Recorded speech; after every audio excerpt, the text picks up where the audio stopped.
Hey friends, it's Jayma. I'm going to create a double page layout today, and I've got some photos from Tulum, Mexico. So this is going to be sort of a beachy layout, but we weren't like at the beach, but look at how gorgeous that water is back there.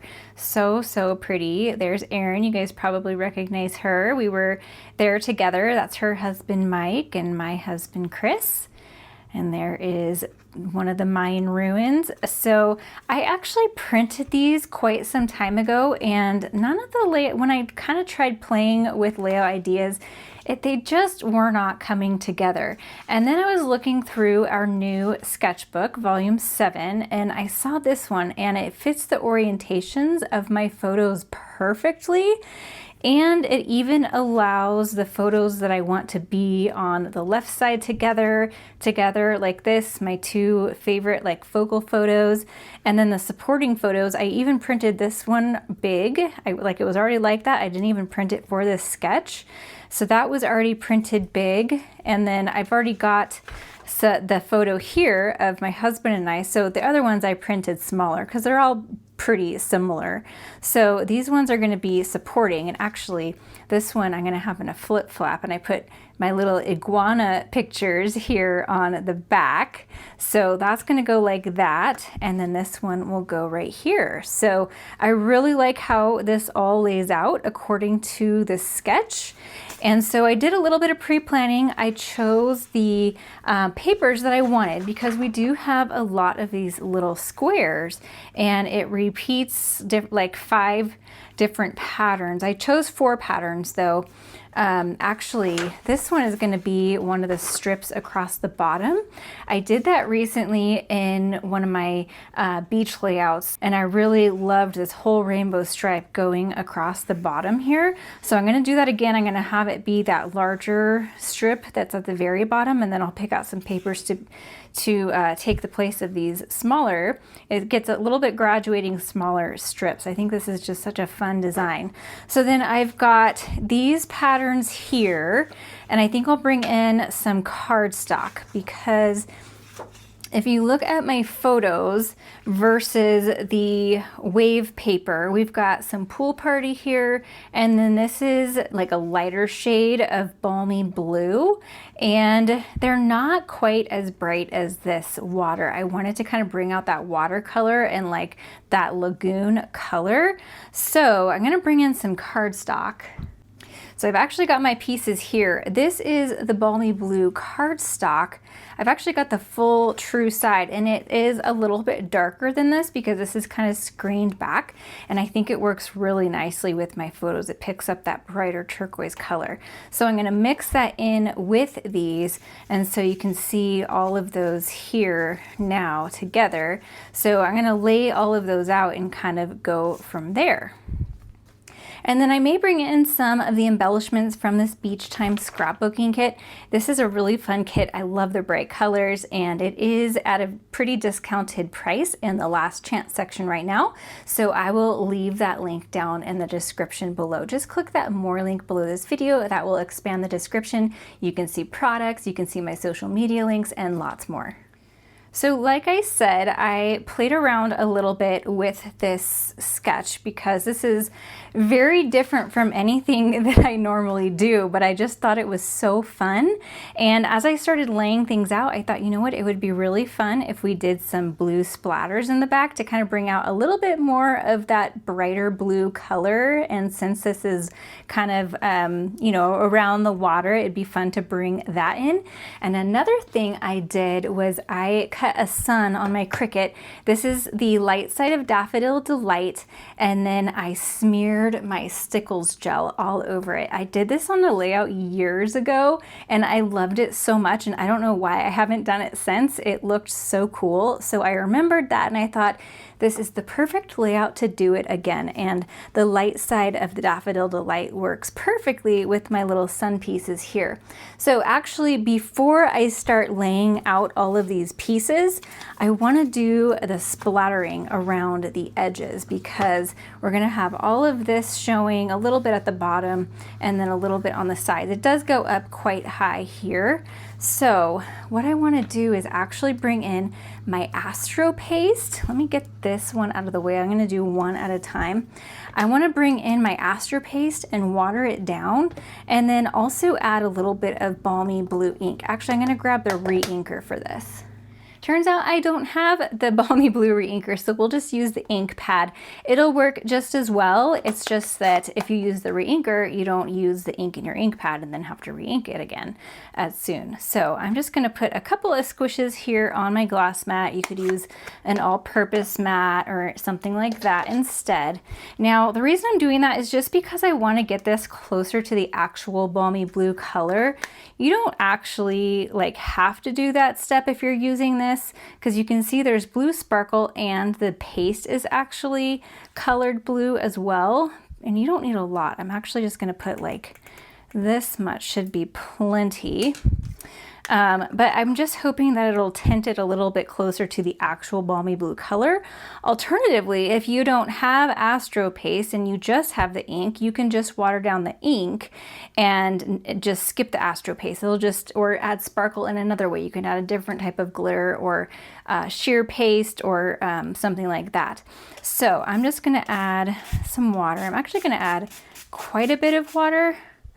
And because the paste has to get watered down quite a bit to be able to splatter it. So I'm going to try to scoop in all the color that I can. And you can see how this is getting pretty watered down here. I actually might add even more water. You basically want to get it to a splattering consistency, so pretty liquidy. So you can definitely splatter pastes. You can splatter all kinds of wet mediums, even if they're thicker, so that you just add the water and it'll get watered down and runny, and then you can splatter it. So this should be pretty good. And then we're basically just doing 3 edges. And I'm going to be pretty generous with this. Actually, let me test on scrap paper. All right, so here's some scrap paper.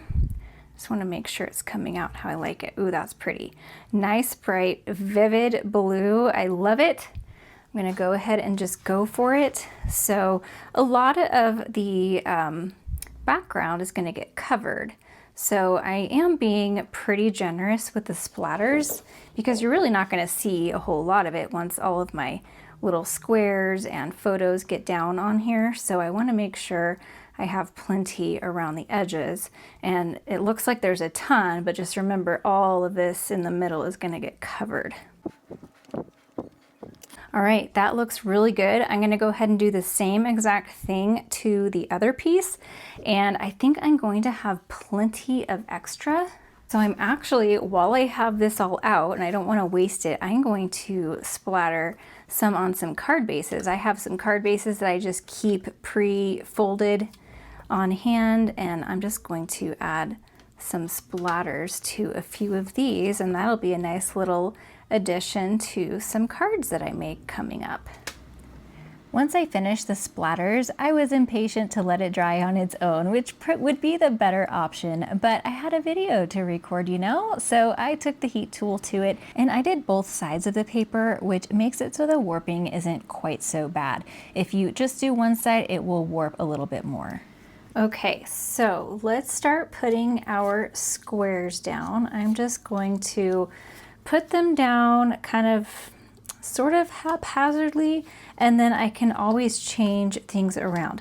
By the way, I did grab a sheet of Lagoon to show you. This is the Lagoon from Close to My Heart, because I did consider using this in place of the Balmy Blue, but it just wasn't quite right. The light side could have been maybe a little bit better, but I like the Balmy Blue better. It's a little bit more blue than green like that. So let's go ahead and finish getting these down.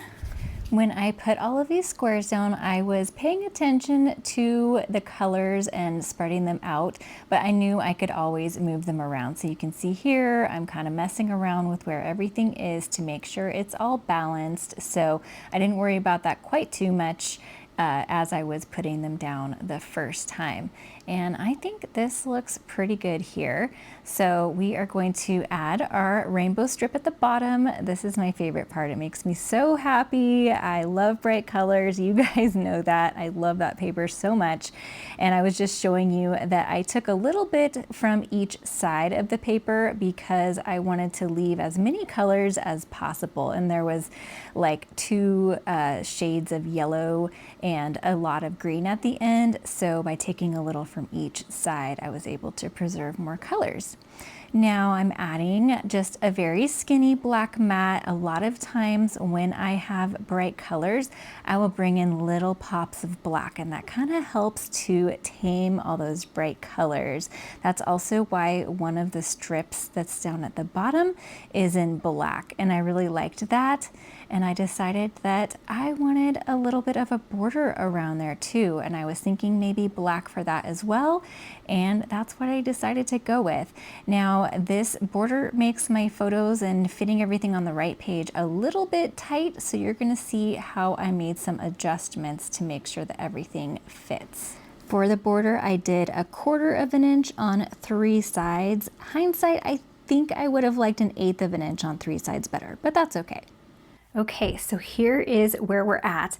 I did ink around all of the pieces just a little bit. I went direct to paper with this. I'm going to show you how I did that, because for these pieces right here, I actually ended up cutting them in half so that they wouldn't be as tall, because it was a really tight fit vertically on this page by adding the border. I'm really glad I added the border, but it just made it a little tight. I did have to put this photo down underneath this one a little bit. I swapped these because this one had more room to go under, and there's also more room over here that we can hide because there are a couple of tags that are called for over here. So since I trimmed this in half, I'm going to show you how I did the inking over on this side.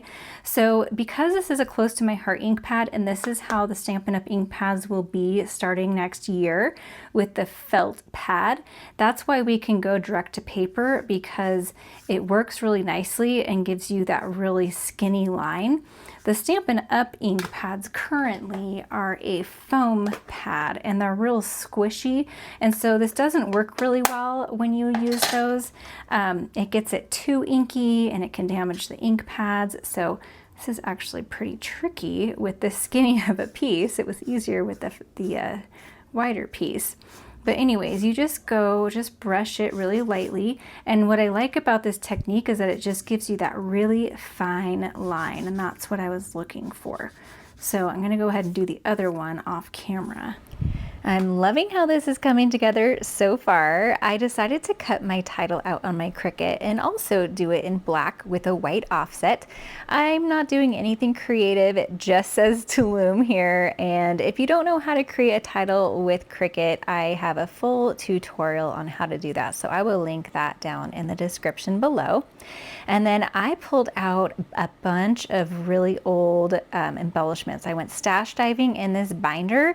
I've done a video on how I created this binder. It's been quite some time since I did the video, and it's also been quite a while since I've dove into that binder to stash dive. So it was really fun. I was just basically looking for anything in the colors that I have here.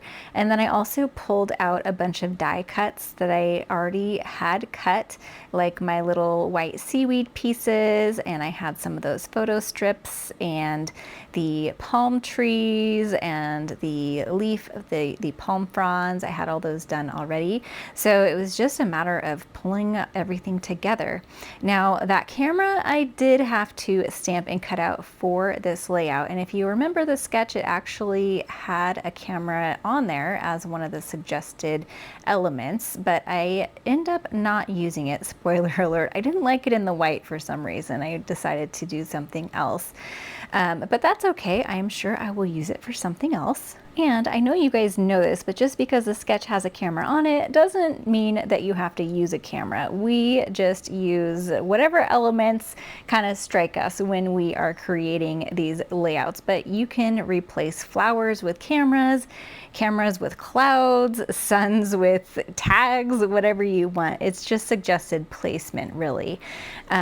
So I am going to pull in some of these little palm trees. These are from the Beach Time die set that went along with this collection, or it was called Beach something.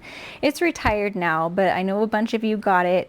I liked them cut out in black because it kind of creates this silhouette, and then you don't have to cut it out in two different colors. In some layouts I've done, like where I cut it out twice, I have the bottom in like a brown wood grain and the top in a green, and I glue them together.